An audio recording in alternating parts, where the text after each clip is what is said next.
ఓం శాంతి. మధురమైన పిల్లలారా, 3/5/2024 మధురమైన పిల్లలారా, ఈ దుఃఖధామానికి జీవిస్తూనే విడాకులు ఇచ్చేయండి. ఈ దుఃఖధామానికి జీవిస్తూనే విడాకులు ఇచ్చేయండి.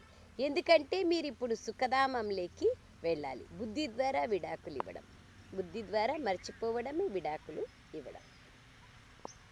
ప్రశ్న: బాబా పిల్లలకు ఏ ఒక్క చిన్న శ్రమ ఇస్తారు? ఏమంటున్నారు చూడండి. బాబా అంటే ప్రాప్తుల ముందు శ్రమ చిన్నదే. జవాబు: పిల్లలు కామ మహాశత్రువు, దానిపైన విజయాన్ని పొందండి. మీకు నేను ఈ కాస్త శ్రమనిస్తాను. మీరు సంపూర్ణ పావనులుగా అవ్వాలి. పతితుల నుండి పావనులుగా అనగా పారసంగా అవ్వాలి అని బాబా అంటున్నారు. పారసంగా అయ్యేవారు మళ్ళీ రాళ్లలాగా అవ్వకూడదు. పిల్లలైన మీరిప్పుడు పుష్పాలుగా అయినట్లయితే బాబా మిమ్మల్ని తన నయనాలపైన కూర్చోబెట్టుకొని తనతో పాటు వాపస్ ఇంటికి తీసుకెళ్తారు. ఏమంటున్నారు బాబా? మనల్ని తన కళ్ళల్లో ఇమిడ్చుకొని వాపస్ ఇంటికి తీసుకెళ్తారు. ఎప్పుడైతే మనము పుష్పాలుగా అయిపోతాము, పావనంగా అయిపోతాము, పారసంగా అయిపోతాము, పతితుల నుంచి పావనంగా. ఓం శాంతి. ఆత్మిక తండ్రి ఆత్మిక పిల్లలకు అర్థం చేయిస్తున్నారు. మనం బ్రాహ్మణులం. ఎవరు మనము? బ్రాహ్మణులం.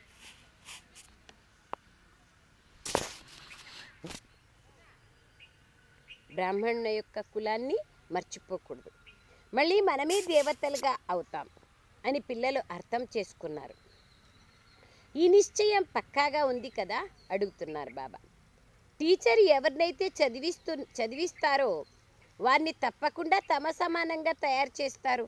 ఇది నిశ్చయం యొక్క విషయం. కల్పకల్పము బాబా వచ్చి అర్థం చేయిస్తున్నారు.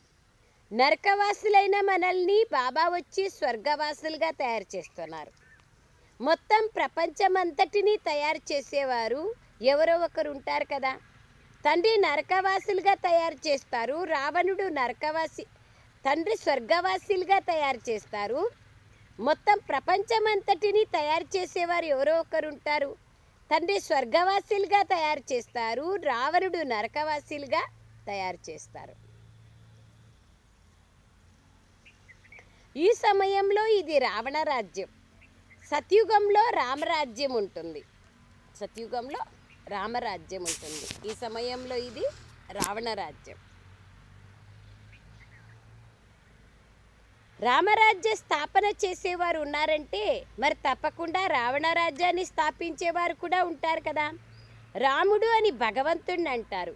భగవంతుడు కొత్త ప్రపంచ స్థాపనం చేస్తున్నారు. జ్ఞానం చాలా సహజమైనది. అది ఏమంత పెద్ద విషయం ఏమీ కాదు.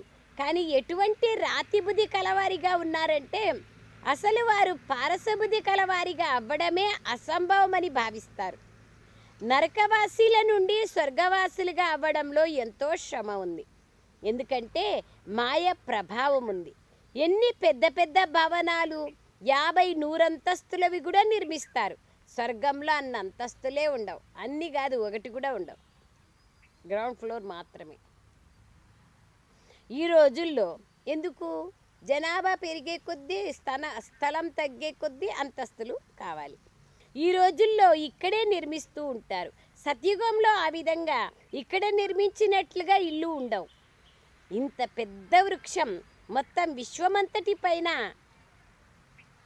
ఉంది. ఇప్పుడు ఉంది. పెద్ద వృక్షం కదా ఇది, మొత్తం విశ్వానికి సంబంధించింది. కావున అక్కడ అంతస్తులు మొదలైన వాటిని నిర్మించాల్సిన అవసరమే ఉండదు.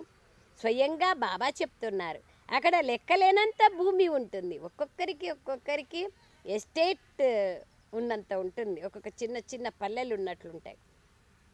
కానీ ఇక్కడ అంత భూమి లేదు. కావుననే భూమి ఖరీదు ఎంతగానో పెరిగిపోయింది. ఎంత ఖరీదు! ఒక్కొక్క సెంటు 70-80 లక్షలు కూడా ఉందంటే ఆశ్చర్యమవుతుంది. ఎంతగానో పెరిగిపోయింది. అక్కడైతే భూమికి ఖరీదే ఉండదు.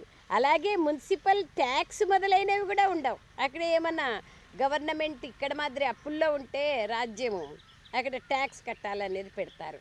అన్నింటికీ ట్యాక్స్ పెడతారు. ఇక్కడ ఎవరికి ఎంత భూమి కావాలంటే అంత భూమిని తీసుకోవచ్చు. అక్కడైతే మీకు సర్వసుఖాలు లభిస్తాయి. అవి కేవలం ఈ ఒక్క తండ్రి జ్ఞానం ద్వారా లభిస్తాయి. మనుషులు 100 అంతస్తులు మొదలైనవి ఏవైతే నిర్మిస్తారో వాటికి కూడా ఖర్చు అవుతుంది కదా. కానీ అక్కడ అలా డబ్బు ఖర్చు అవ్వదు. అపారమైన ధనం ఉంటుంది. డబ్బు అవసరమే లేదు. ద్రవ్యమానమే ఉండదు. చలామణే ఉండదు. డబ్బు అవసరమే లేదు. లెక్కలేనంత డబ్బు ఉంటే అప్పుడు వాళ్ళు ఏం చేస్తారు? బంగారం, వెండి, ముత్యాలు మొదలైన వాటితో మెహల్స్ మొదలైనవి తయారు చేస్తారు. ఇప్పుడు పిల్లలైన మీకు ఎంతటి వివేకం లభించింది. ఇది తెలివి మరియు తెలివి తక్కువతనము యొక్క విషయం. ఈ ఆటనే వివేకము అవివేకం యొక్క విషయం. తెలివి మరియు తెలివి తక్కువ యొక్క విషయం ఆట. సతోబుద్ధి మరియు తమోబుద్ధి. తెలివి ఉండే బుద్ధి అంటే సతోబుద్ధి. అట్లని ఎడ్యుకేటెడ్స్ అంతా చాలా తెలివివంతులు అని కాదు. బాబా లెక్కలో సతోప్రధాన బుద్ధిని తెలివివంతులు అంటారు. మరియు తమోబుద్ధి అంటే అవివేకులు. సతోప్రధానులు స్వర్గాధిపతులుగా ఉంటారు. తమోగుణ బుద్ధి కలవారు నరకాధిపతులుగా ఉంటారు. ఇదైతే స్వర్గం కాదు కదా, ఇది రౌరవ్ నరకం. చాలా దుఃఖితులుగా ఉన్నారు. కావుననే భగవంతుణ్ణి పిలుస్తారు, మళ్ళీ మర్చిపోతారు. ఐక్యత ఏర్పడాలని ఎంతగా కష్టపడుతూ ఉంటారు. ఐకమత్యం ఉండాలని చాలా కాన్ఫరెన్సులు చేస్తారు, కానీ కుదరదు. కాన్ఫరెన్సులు మొదలైనవి చేస్తూ ఉంటారు. వీరు పరస్పరం కలుసుకోజాలరని పిల్లలైన మీరు అర్థం చేసుకున్నారు. ఈ వృక్షమంతా శిథిలావస్థలో ఉంది. మళ్ళీ అది కొత్తగా అవుతుంది. కలియుగం నుండి సత్యుగంగా ఎలా అవుతుందో మీకు తెలుసు. ఈ జ్ఞానాన్ని మీకు తండ్రి ఇప్పుడే అర్థం చేయిస్తారు. సత్యుగ నివాసుల నుండి మళ్ళీ కలియుగ నివాసీలుగా అవుతారు. మళ్ళీ మీరు సంగమయుగ నివాసీలుగా సత్యుగ నివాసీలుగా అవుతారు. సత్యుగం నుండి కలియుగంలోకి వస్తాం, కలియుగం నుండి సంగమయుగం, సంగమయుగం నుంచి మళ్ళీ సత్యుగం చక్రం. ఇంతమంది సత్యుగంలోకి వెళ్తారా అని అంటారు. వెళ్ళరు. 850 కోట్ల మంది ఎందుకు వెళ్తారు? వెళ్ళరు. అక్కడ కేవలం 9 లక్షల జనాభా ఉంటుంది. ఎవరైతే సత్యమైన సత్యనారాయణ కథని వింటారో వారే స్వర్గంలోకి వెళ్తారు. మిగిలిన వాళ్ళంతా శాంతిధామంలోకి వెళ్ళిపోతారు. అసలు అక్కడ దుఃఖధామమే ఉండదు సత్యుగంలో. కావున ఈ దుఃఖధామాన్ని జీవిస్తూనే వీడ్కోలు ఇచ్చేసేయాలి. దీనికి ఏ విధంగా మీరు దీనికి వీడ్కోలు చెప్పగలరో బాబా యుక్తిని కూడా తెలియచేస్తారు. ఏమీ లేదు. ఈ ప్రపంచాన్ని మర్చిపోవాలంటే ఆ ప్రపంచాన్ని గుర్తుపెట్టుకుంటే ఈ ప్రపంచం ఆటోమేటిక్గా దూరం అయిపోతుంది. బాబా అంటున్నారు యుక్తిని తెలియచేస్తారు. ఈ సృష్టి అంతటిపైన దేవీ దేవతల రాజ్యం ఉండేది. ఇప్పుడు దాని స్థాపన జరుగుతోంది. మనం ఆ తండ్రి నుండి విశ్వరాజ్యాన్ని తీసుకుంటున్నాం. డ్రామా ప్లాన్ అనుసారంగా పరివర్తన తప్పకుండా జరగాల్సిందే. ఇది పాత ప్రపంచం. దీన్ని సత్యుగం అని ఎలా అంటాం? కానీ మనుషులు సత్యుగం ఎలా ఉంటుంది అనేది ఏమాత్రమూ అర్థం చేసుకోరు.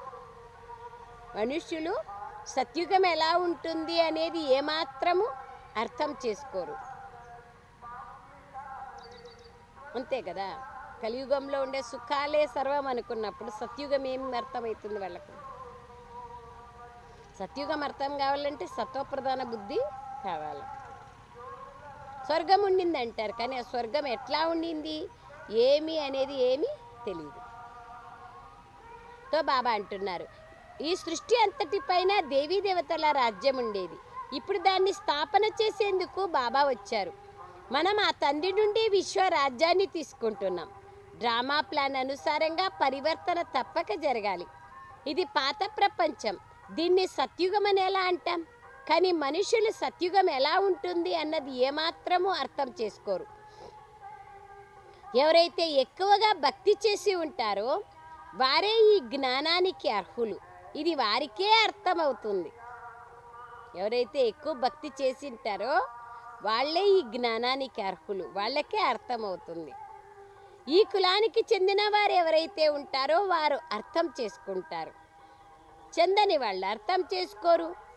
కావున ఊరికే సమయాన్ని ఎందుకు వ్యర్థం చేసుకోవాలి? వాళ్ళకి ఆ నాడీని బట్టి మంది ఇవ్వాలి. ఊరికనే వాళ్ళు ఇంటన్నారా ఇనలేదా, ఇష్టమవుతుందా లేదా ఊరికే చెప్తా ఉంటే వేస్ట్ కదా, మన టైం వేస్ట్. అందుకే సమయాన్ని ఎందుకు వ్యర్థం చేసుకోవాలి? వారు మన వంశానికి చెందిన వారైతే చెందని వారైతే ఏమీ అంగీకరించరు. చెందిన వాళ్ళైతే అన్నీ ఒక్క చుక్క వింటానే అర్థమైపోతుంది. ఆత్మ అంటే ఏమిటో, పరమాత్మ అంటే ఏమిటో అసలు నాకు తెలుసుకోవాలనే లేదు అని అనేస్తారు. మరి అటువంటి వారి కోసం ఎందుకు కష్టపడాలి? పైన భగవాన్ వాచాన్ రాసి ఉంది, నేను కల్పకల్పము పురుషోత్తమ సంగమ యుగంలో సాధారణ మనుష్య తనువులేకి వస్తానని బాబా అర్థం చేయిస్తున్నారు. ఎవరికైతే తమ జన్మల గురించి తెలీదో వారికి నేను తెలియచేస్తాను. మనందరికీ తెలియదు, బ్రహ్మ బాబాతో సహా వారికే బాబా వచ్చి తెలియచేస్తారు. పూర్తి 5000 సంవత్సరాల పాత్ర ఎవరికి ఉంటుందో నేను తెలియచేస్తాను. ఎవరైతే మొదటి నెంబర్ లేకొచ్చారో వారికే ఆ పాత్ర ఉంటుంది. సత్యుగ ప్రథమ రాకుమారుడిగా శ్రీకృష్ణుని యొక్క మహిమ గాయనం చేస్తారు. అతడే మళ్ళీ 84 జన్మల తర్వాత ఏమవుతాడు ఇది ఎవరికీ తెలియదు. జన్మలు తీసుకున్నట్లుగా కూడా అది ఎక్కడా లేదు. మొట్టమొదటి బికారిగా అవుతాడు. బికారి నుండి యువరాజుగా, యువరాజు నుండి బికారిగా అవుతారు. యువరాజు నుండి బికారిగా ఎలా అవుతారో మీరు అర్థం చేసుకున్నారు. మళ్ళీ బాబా వచ్చి గవ్వ నుండి వజ్రం వలె తయారు చేస్తున్నారు. ఎవరైతే వజ్రతుల్యంగా ఉన్నారో వారే మళ్ళీ గవ్వల వలె అవుతారు. పునర్జన్మలనైతే తీసుకుంటారు కదా, అందరికన్నా ఎక్కువ ఎవరు జన్మలు తీసుకుంటారు మీరు అర్థం చేసుకున్నారు. ఎవరైతే సత్యుగం ప్రారంభంలో వస్తారో వాళ్ళే తీసుకుంటారు. మొట్టమొదట శ్రీకృష్ణుణ్ణి అంగీకరిస్తారు. అతడు రాజధాని ఉంది, అనేక జన్మలు కూడా అతడికే ఉంటాయి. ఇది చాలా సహజమైన విషయం. కానీ మనుషులు ఈ విషయాలపైన ధ్యాసను ఉంచరు. తండ్రి అర్థం చేయిస్తే ఆశ్చర్యపోతారు. బాబా ఫస్ట్ సో లాస్ట్ అని ఖచ్చితంగా తెలియచేస్తారు. ఫస్ట్లో వజ్రతుల్యంగా ఉన్నారు ఎవరు? బ్రహ్మబాబా. లాస్ట్లో గవ్వతుల్యంగా ఉన్నారు. మళ్ళీ వజ్రం వలె కావాలి, పావనంగా కావాలి. ఇందులో కష్టమేముంది? అనేక మార్లు చేసినాము, మళ్ళీ ఇప్పుడు చేస్తున్నాం. పార్లౌకిక తండ్రి చెప్తున్నారు, పిల్లలారా కామం మహాశత్రువు అనే ఆర్డినెన్స్ని జారీ చేస్తున్నారు. మీరు దీనివల్లనే పతితులుగా అయ్యారు. వికారాల్లోకి వెళ్ళడం వల్లనే ఓ పతిత పావన తండ్రి రాండి అని పిలుస్తూ వచ్చినారు. ఎందుకంటే తండ్రి సదా పారసబుద్ధి కలవారిగా ఉంటారు. వారు ఎప్పుడు రాతి బుద్ధి కలవారిగా కారు. వారికి మరియు మొదటి నంబర్లో జన్మ తీసుకునే వారికి సంబంధం ఉంటుంది. దేవతలైతే ఎందరో ఉంటారు, కానీ మనుషులు ఏమీ అర్థం చేసుకోరు. ప్రపంచంలో ఉండే మనుష్యులు ఏం అర్థం చేసుకోరు. జ్ఞానమే అర్థం కాదు వాళ్ళకు. క్రీస్తుకి 3000 సంవత్సరాలకు పూర్వం ప్యారడైజ్ ఉండేది అని క్రైస్తవులు అంటారు. వారు చివరిలో వస్తారు కదా, కావున వారికి శక్తి ఉంటుంది. పరంధామం నుంచి చివరిలో వచ్చే వాళ్లకు ఖచ్చితంగా శక్తి ఉంటుంది. ఎందుకంటే బాబా అంటారు వాళ్ళ బుద్ధి పవిత్రంగా ఉంటుంది కదా. బుద్ధి పవిత్రంగా ఉంటే తప్పకుండా శక్తి ఉంటుంది. ఫ్రెష్గా వస్తూ ఉన్నారు కదా, అందుకు శక్తి ఉంటుంది. వారి నుండి నేర్చుకునేందుకే అందరూ వెళ్తారు ఫారెన్ కంట్రీస్కి. ఎందుకంటే వారిది ఫ్రెష్ బుద్ధి. వృద్ధి కూడా వారిదే జరుగుతుంది. సతో రజో తమోల్లోకి వస్తారు కదా, అన్ని విదేశాల నుండే నేర్చుకుంటారని మీకు తెలుసు. సత్యుగంలో మెహల్స్ మొదలైనవి తయారయ్యేందుకు పెద్ద సమయమేం పట్టదు. ఇది కూడా మీకు తెలుసు. ఒక్కరి బుద్ధిలోకి వచ్చిందంటే ఇక మళ్ళీ వృద్ధి జరుగుతూనే ఉంటుంది. ఒకదాన్ని తయారు చేసి దాని ద్వారా తర్వాత లెక్కలేనన్ని తయారు చేస్తూ ఉంటారు. అది బుద్ధిలోకి వచ్చేస్తుంది కదా. సైన్స్ వారి బుద్ధి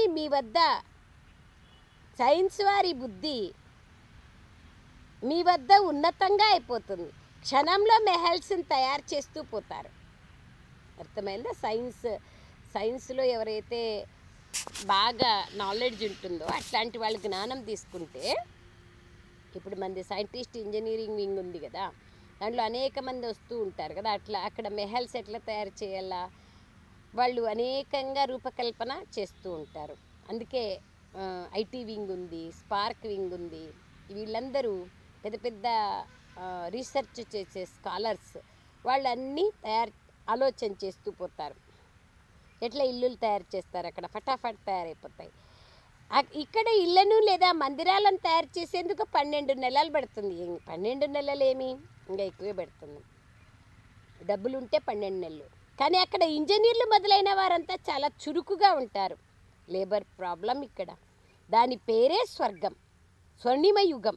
రాళ్ళు మొదలైనవైతే ఉండనే ఉండవు. ఇప్పుడు మీరు ఇక్కడ కూర్చున్నారు. మేము ఈ పాత శరీరాన్ని వదిలి మళ్ళీ ఇంటికి వెళ్తాం, మళ్ళీ అక్కడి నుండి సత్యుగంలో యోగశక్తి ద్వారా జన్మ తీసుకుంటాం అని ఆలోచిస్తూ ఉంటారు. పిల్లలకు అంత సంతోషం ఎందుకు ఉండడం లేదు? వారికి చింతన ఎందుకు కలగడం లేదు? మోస్ట్ సర్వీసబుల్ పిల్లలు ఎవరైతే ఉన్నారో వారికి చింతన జరుగుతుంది, ఖచ్చితంగా జరుగుతుంది చింతన. బాబా ఏం చెప్తా ఉన్నారు, ఎట్లా ఉంటాయి మెహల్స్ అక్కడ? ఆశ్చర్యమైపోతుంది బాబా యొక్క రూపకల్పన, ఎట్లెట్లా తయారు చేస్తారు అనేదంతా చాలా ఆలోచన చేసే విషయం. దానికే బాబా అంటారు మోస్ట్ సర్వీసబుల్ పిల్లలు ఎవరైతే ఉన్నారో వారికి చింతన జరుగుతుంది. ఊరికే ఇనేసిపోకూడదు కదా, దాని గురించి ఆలోచించాలా. బ్యారిస్టర్ పరీక్షను పాస్ అయితే నేను ఇది చేస్తాను అది చేస్తాను అని బుద్ధిలో కలుగుతుంది కదా. అలాగే ఈ శరీరాన్ని వదిలి మేము వెళ్ళి ఇలా అవుతాం అని మీరు కూడా భావిస్తారు. స్మృతి ద్వారానే మీ ఆయుష్ వృద్ధి అవుతుంది. ఇప్పుడు అనంతమైన తండ్రి పిల్లలుగా అయ్యారు. ఇది చాలా ఉన్నతమైన గ్రేడ్. బాబా బిడ్డగా కావడమే ఉన్నతమైన గ్రేడ్. మీరు ఈశ్వరీయ పరివారానికి చెందినవారు, మీకు ఇంకే సంబంధము లేదు. సోదరీ సోదరుల సంబంధం కన్నా ఇంకా బాబా పైకెక్కించారు. పరస్పరం సోదరులుగా భావించండి. ఉన్నతంగా చేస్తున్నారు. దీన్ని ఎంతగానో అభ్యాసం చేయాలి, ఆఖరి క్షణం వరకు అభ్యాసం చేయాలి. సోదరుని నివాస స్థానం ఎక్కడుంది? ఈ ఆసనం పైన అకాల ఆత్మ ఉంటుంది. ఆత్మలందరి ఈ ఆసనాలు ఇప్పుడు పాతగైపోయినాయి, ఇంకా శిథిలావస్థలో ఉన్నాయి, కులిపోయినాయి. అందరికన్నా ఎక్కువగా మీ ఆసనమే పాతగైపోయింది. ఆత్మ ఈ ఆసనంపై విరాజమానమై ఉంటుంది, భృకుటి మధ్యలో ఉంది. ఇవి బుద్ధి ద్వారా అర్థం చేసుకోవాల్సిన విషయాలు. ఆత్మ చాలా సూక్ష్మమైనది, అది నక్షత్రం వంటిది. నేను కూడా బిందువునే, నేను మీకన్నా పెద్దగా ఏమీ ఉండనని బాబా కూడా అంటారు. మనం శివబాబా సంతానమని మీకు తెలుసు. ఇప్పుడు బాబా నుండి మనం వారసత్వాన్ని తీసుకోవాలి. కావున పరస్పరం ఆత్మిక సోదరులుగా భావించండి. బాబా మిమ్మల్ని సమ్ముఖంగా చదివిస్తున్నారు. మున్ముందు ఇంకా ఆకర్షణ కలుగుతూ ఉంటుంది. ఈ విఘ్నాలు కూడా డ్రామానుసారంగా కలుగుతూ ఉంటాయి. విఘ్నాలు కూడా ఏ వచ్చినా కూడా కల్పం వెనకలు వచ్చినా ఇప్పుడు వస్తున్నాయి. మీరిప్పుడు పతితులుగా అవ్వకూడదు, ఇది ఆర్డినెన్స్ అని ఇప్పుడు బాబా చెప్తున్నారు. ఇప్పుడు ఇంకా తమోప్రధానంగా అయిపోయారు, వికారాలు లేకుండా ఉండలేరు. గవర్నమెంట్ వారు మద్యం తాగకూడదనన్నా మద్యం తాగకుండా ఉండలేరు. మళ్ళీ వారి చేతనే మద్యం తాగించి ఫలానా స్థానంలో బాంబు సహితంగా వెళ్ళి 1000 అని డైరెక్షన్ ఇస్తారు. ఎంత నష్టపరుస్తారు. మీరు ఇక్కడ కూర్చుంటూ విశ్వాధిపతులుగా అయిపోతారు. మళ్ళీ వాళ్ళు అక్కడ మొత్తం విశ్వం వినాశం కోసం ఒక చోట కూర్చుంటూ బాంబులను వేసేస్తారు. ఇప్పుడు గాజా దేశం పైన ఇజ్రాయెల్ వాళ్ళు వేస్తున్నారు కదా. సో అట్లాగే బాబా అంటారు ఇజ్రాయెల్ ఎంత చిన్న దేశం, కానీ చూడండి ఎంత పెద్ద పెద్ద పనులు చేస్తూ ఉంది. ఇప్పుడు ఇరాన్ పైన కూడా విజృంభణ చేయాలని చూస్తూ ఉంది. అందుకే బాబా అంటున్నారు వాళ్ళు ఆలోచన ఏం చేస్తారు, ఒకే జాగాలో కూర్చొని బాంబులు ఎట్లేలానా ఆలోచన చేస్తారు. మీరేం చేస్తున్నారు, మీరు ఒకే జాగాలో కూర్చొని విశ్వాధిపతులుగా ఎలా కావాలని ఆలోచిస్తున్నారు. ఎంత డిఫరెన్స్, ఎంత తేడా ఉంది. మీరు ఇక్కడ కూర్చుంటూ బాబాని స్మృతి చేస్తారు మరియు విశ్వాధిపతులుగా అయిపోతారు. ఎలాగైనా సరే తండ్రిని తప్పకుండా స్మృతి చేయాలి. ఇందులో హఠయోగం చేసే లేదా ఆసనాలు మొదలైన వేసే విషయం కూడా లేదు. బాబా ఎటువంటి కష్టాన్ని ఇవ్వరు. మీరు ఎలా కూర్చున్నా కానీ మేము అతి ప్రియమైన పిల్లలమని మాత్రం మీరు స్మృతి చేయండి. వెన్న నుండి వెంట్రుకను తీసినంత తేలికగా మీకు రాజ్యం లభిస్తుంది. క్షణంలో జీవన్ముక్తి అనే గాయనం కూడా చేస్తారు. ఎక్కడైనా కూర్చోండి, తిరగండి, విహరించండి, కానీ బాబా స్మృతి చేయండి. పవిత్రంగా అవ్వకుండా ఎలా వెళ్ళగలరు? లేకపోతే శిక్షలను అనుభవించాల్సి ఉంటుంది. ఎప్పుడైతే ధర్మరాజు వద్దకు వెళ్తారో అప్పుడు అందరి లెక్కాచారాలు తీరిపోతాయి. ఎంతగా పవిత్రంగా అవుతారో అంతగా ఉన్నత పదవిని పొందుతారు. అపవిత్రంగా ఉంటే ఎండిపోయిన రొట్టెను తింటారు. అండర్లైన్. పవిత్రంగా అయితే ఉన్నత పదవిని పొందుతారు, అపవిత్రంగా ఉంటే ఎండిపోయిన రొట్టెను తింటారు. ఎంతగా బాబాను స్మృతి చేస్తారో అంతగా పాపాలు సమాప్తమవుతాయి. ఇందులో ఖర్చు మొదలైన వాటి విషయం ఏదీ లేదు.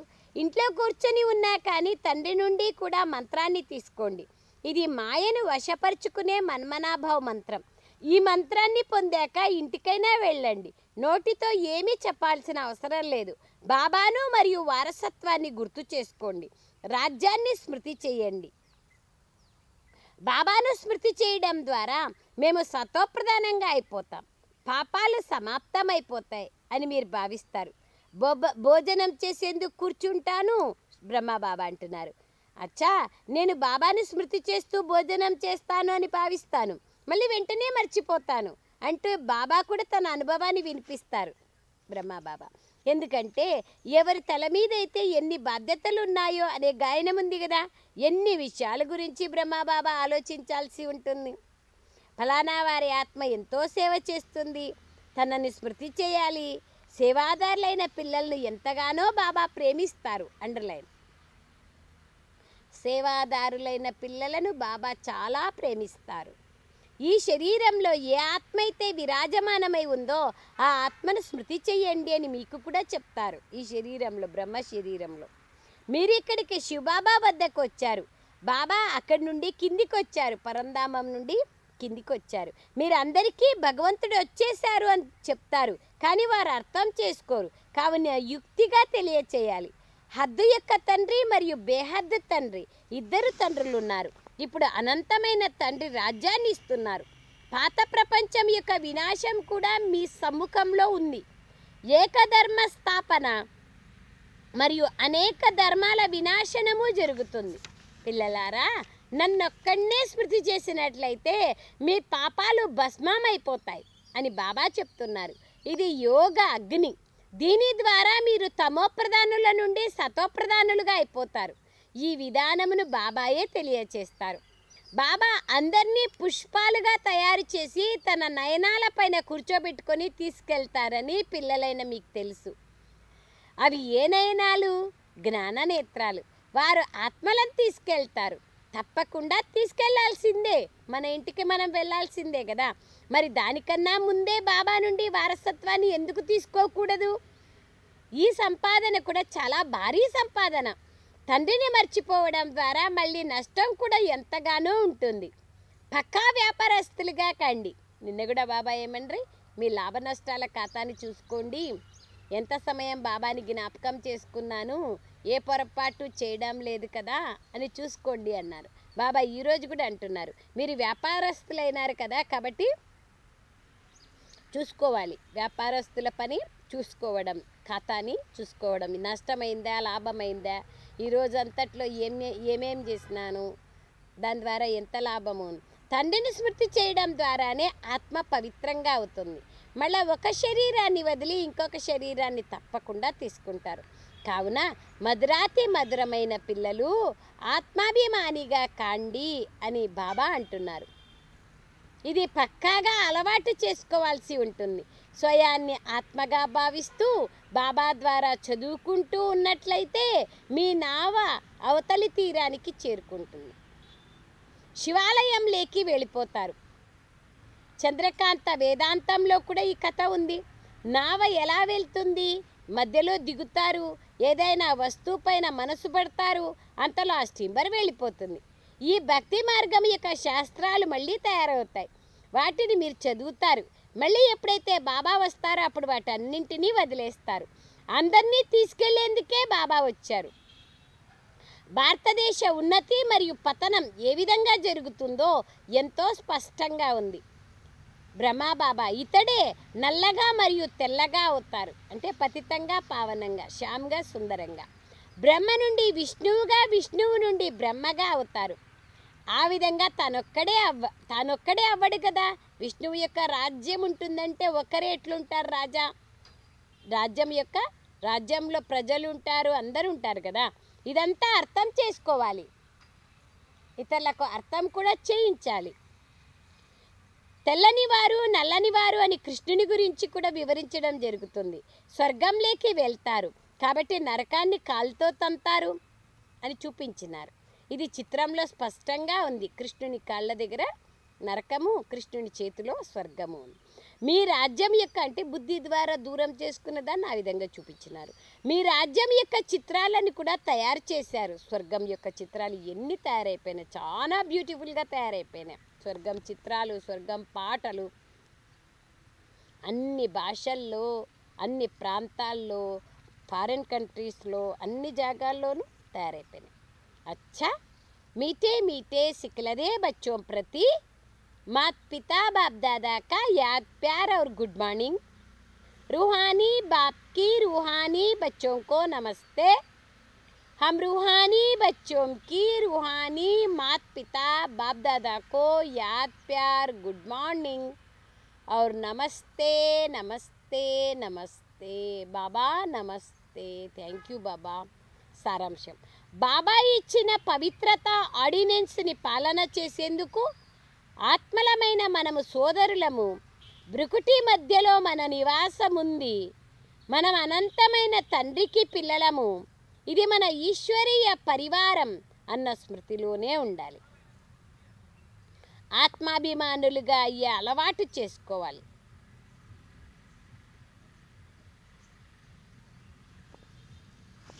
ఆత్మాభిమానులుగా అయ్యే అభ్యాసం చేసుకోవాలి. అభ్యాసం చేస్తూ చేస్తూ అలవాటుగా అయిపోతుంది. సెకండ్ పాయింట్, ధర్మరాజు శిక్షల నుండి విముక్తులయ్యేందుకు మీ లెక్కాచారాలన్నింటినీ తీర్చుకోవాలి. మాయను వశపరుచుకునే మంత్రం ఏదైతే లభించిందో దాన్ని గుర్తుంచుకుంటూ సత్వప్రధానులుగా కావాలి. మన్మనాభవ మంత్రం వరదానం. ఇక్కడే అన్ని లెక్కాచారాలు తీర్చుకోవాలి కదా, దాన్ని గుర్తు కూడా చేసుకోవాలి. సత్వప్రధానంగా కావాలి. వరదానం, బిందు రూపంలో స్థితులై ఇతరులకి కూడా డ్రామా బిందువు యొక్క స్మృతిని కలిగించే విఘ్న వినాశకులుగా కండి.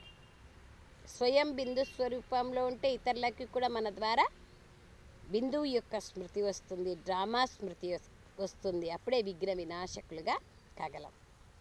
ఏ పిల్లలైతే ఏ విషయంలోనూ ప్రశ్నార్థకాన్ని పెట్టరో, సదా బిందు స్వరూపంలో స్థితులై ప్రతి కార్యంలో ఇతరులకి కూడా డ్రామా బిందువు యొక్క స్మృతిని కలిగిస్తారో వారినే విఘ్న వినాశకులు అని అంటారు.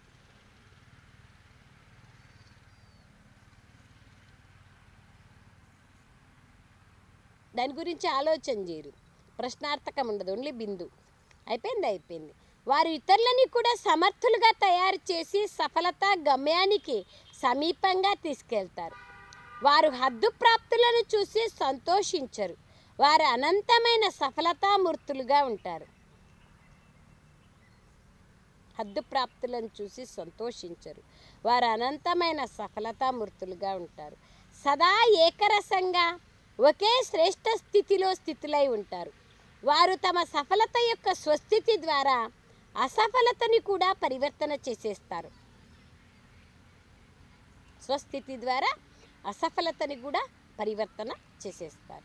స్లోగన్, ఆశీర్వాదాలను తీసుకుంటూ ఆశీర్వాదాలను ఇస్తూ ఉన్నట్లయితే చాలా త్వరగా మాయాజీతులుగా అయిపోతారు. ఆశీర్వాదాలు అడిగితే లభించేవి కాదు, మన శ్రేష్ఠ కర్మల ద్వారా అడగకుండానే ఇతరుల హృదయం నుంచి వచ్చేటివే ఆశీర్వాదాలు. అందుకే బాబా అంటున్నారు, ఆశీర్వాదాలు ఇవ్వాలి, ఆశీర్వాదాలను తీసుకోవాలి. అప్పుడు ఈజీగా మాయాజీతులుగా అయిపోతారు. ఆశీర్వాదాలను పొందాలంటే బాగా పురుషార్థం, బాగా సేవ, 4 సబ్జెక్టులో నంబర్ 1గా ఉంటే ఆశీర్వాదాలు ఆటోమేటిక్గా పొందుతాం. శ్రీమతంలో ఉంటే 3వ తేదీ యొక్క వ్యక్త ఇషారా, వర్తమాన సమయంలో స్వయం దీపం పైన ఎంతగా బలిహారం అవ్వాలంటే ఇవి నా సంస్కారాలు, ఇది నా నేచర్ అన్న ఈ పదాలు సమాప్తమైపోవాలి. వర్తమాన సమయంలో మీరు ఎంత దీపం పైన బలిహారం కావాలంటే ఇది నా స్వభావము, ఇది నా నేచరు, ఈ అన్ని పదాలు సమాప్తమైపోవాలి. ఎప్పుడైతే ప్రతి ఒక్కరి నేచర్ మారిపోతుందో అప్పుడు మీ అవ్యక్త చిత్రాలు తయారవుతాయి. అంటే అవ్యక్త స్వరూపం. ఏ విధంగా మిలనం జరిగినప్పుడు చేతులు కలుపుతారో, అంటే ఒకరికొకరు కలుసుకున్నప్పుడు షేక్ హ్యాండ్ ఇస్తాము, ఆలింగనం చేసుకుంటాము. అలా ఇది సంస్కారాల మిలనం. ఒకవేళ అందరి సంస్కారాలు ఒకేలా అయిపోతే ఒకే రాజ్యం, ఒకే ధర్మం కల ప్రపంచం వచ్చేస్తుంది. అంతే కదా, అందరి సంస్కారాలు ఒకేలా అయిపోవు, ఒకేలా చేసుకోవాలి. మనము దాంట్లను ఎందుకు అనే ప్రశ్న లేదు కదా. డ్రామా ఎందుకు అనే ప్రశ్న ఏముంది? మనం ఎంత మంచిగా ఒకరినొకరు కలుపుకొని అడ్జస్ట్మెంట్ చేసుకొని పోతూ ఉంటామో అంతే. ఇక్కడే మనం అడ్జస్ట్ చేసుకోలేదంటే సత్యుగంలో మనం ఎట్లా ఉన్నత పదవిని పొందగలుగుతాం? కుదరదు కదా. ఓం శాంతి. Thank you Baba, thank you. ఓం శాంతి.